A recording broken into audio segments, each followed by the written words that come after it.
So Grae, um, what's the next comic book movie that's coming out? Is it Lost Kingdom? Oh yeah, Aquaman. Yeah, I Is forgot that about this that. year? Next month. It's next month. I only seen like one trailer. Yeah, that's as far as I know, that trailer said end of the year, somewhere near the end, somewhere in December. Oh man.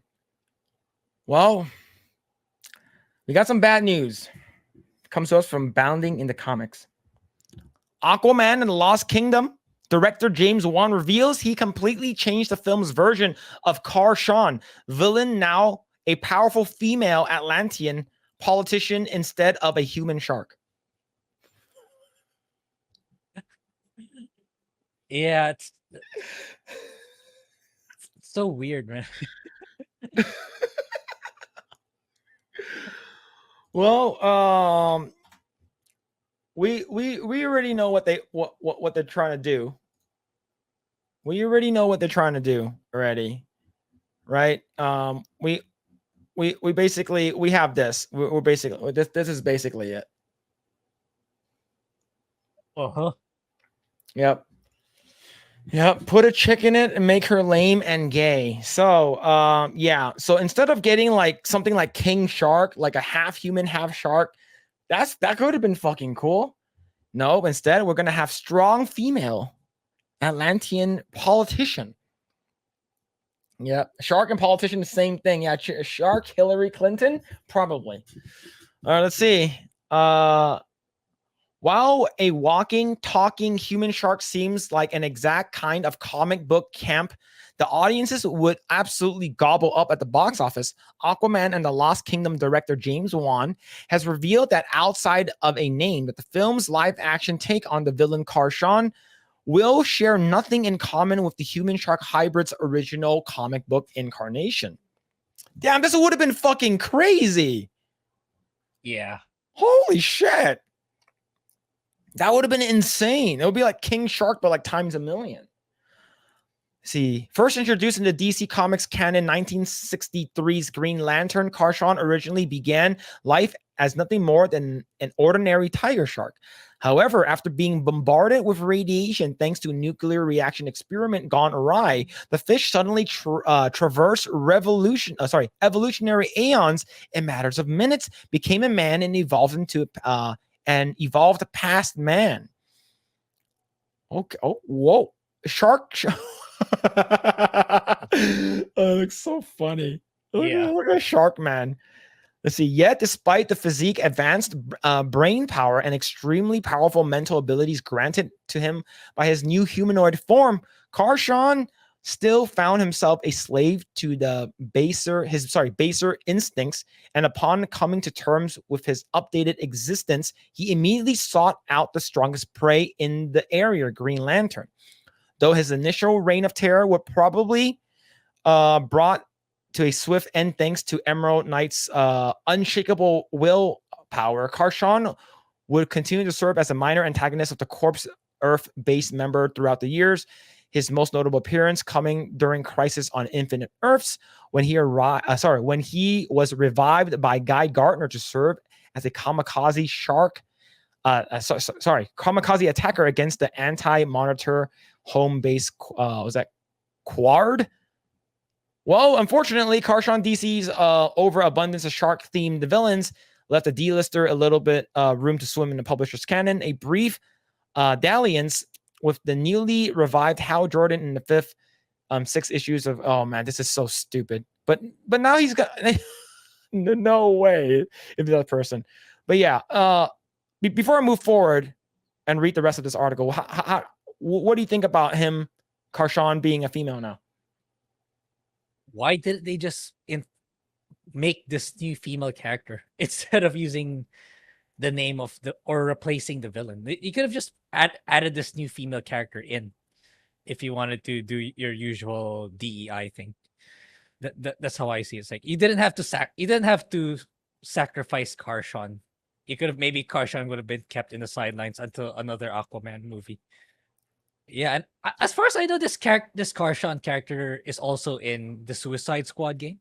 Am I correct?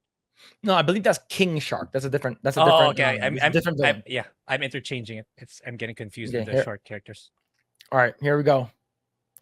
While the villain was relatively obscure, one even amongst the most die-hard DC fans, the October 2021 announcement that Escape Room Tournament of Champions actor India Moore would be portraying Karshon in Aquaman and the Lost Kingdom had many fans hopeful for some over-the-top shark action. At the same time, Moore's self-identity as a transgender, non-binary individual led to some speculate that Karshon's character would be changed to a fall more in line with the actor's real-world traits. Yeah. This movie's gonna be more shitty than we thought it was gonna be now, because I'm not saying that this person being in the movie is gonna make it shitty. But the fact that you're not getting a giant ass human shark thing anymore. Yeah. And we already heard that this is not gonna be even in the DCU with James Gunn. Yeah. So it don't matter anyways. Yeah. Oh man. If I were James Gunn and I knew about this early on, I think I would get why I would get why he wouldn't want it in his universe. Yeah. Let's see. Unfortunately, not a typical comic book movie fashion. It was this latter, more predictable route that the aforementioned Wan went with in bringing Karshon to the silver screen. Speaking with Empire Magazine for their December 2023 issue, Wan confirmed this Karshon is not a shark character. It's different from the comic book in that sense. One thing that we wanted to do now that Arthur is king of Atlantis is to give him barriers within the political world. Karshon comes from a high council and is like a political roadblock for Arthur. Oh. Yeah, I figured. surprise. Yeah. I figured that's what the angle they were going for. Yeah, see, John Beck with the $5 says maybe they had to change away from shark because of VFX unionization and higher costs. Maybe. That could be true. That could be true, but just make it a new character. Why do you have to sacrifice this shark character to make him a completely boring human politician one? Just insert that, name her whatever, a new villain. You didn't have to use Karshon as a character for it. That's my opinion. Yeah. See, while Wan did not provide any specific details regarding his translation for Karshon from shark to human, particularly in regards to the aforementioned discussion regarding his new version's gender identity, it is currently presumed via Moore's use of female pronouns in the addition to non-binary ones that the cinematic incarnation will be depicted as a woman. Outright abandoned to the currents of the sea by Warner Brothers and James Gunn's new DC plans, Aquaman and the Lost Kingdom is currently tracked to emerge into theaters December 22nd. Yeah, this movie is gonna bomb. Whether or not if you change the shark thing, it's still gonna bomb. It's because it's not part of the DCU anymore. So, such a waste of opportunity, man. Look, I don't care if the shark does not look that cool. I actually don't. If the human shark thing looks really, really cool, that's great. But is the story going to be good? Right? Like, how wacky and goofy was Doctor Who? Right? When I first watched Doctor Who, it was super wacky, goofy. 3D was not great at all. It was like some of the costumes were like funky looking. But I enjoyed it nonetheless, is because it was entertaining. Now, if this thing was like, okay, campy, like animation, this doesn't look that good, and you probably have the same animation shark looking thing from the Suicide Squad, the one that's directed by James Gunn.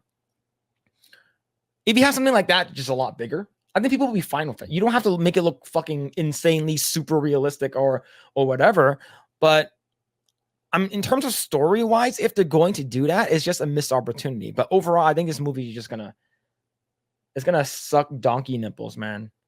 Are you? Yeah. But we have to watch it. Yeah, we do. Are you looking forward to it? Not really. It's like this feels like DC is like just giving up on it. Okay, just throw it out there and see how it'll do. That's how I feel. That's what they're doing to it. Do whatever. It's not gonna do well anyway, so we might as well just not exert the effort anymore. That's why up until this point we only got one one trailer. Thanks for checking out this segment of the Project Eggroll podcast.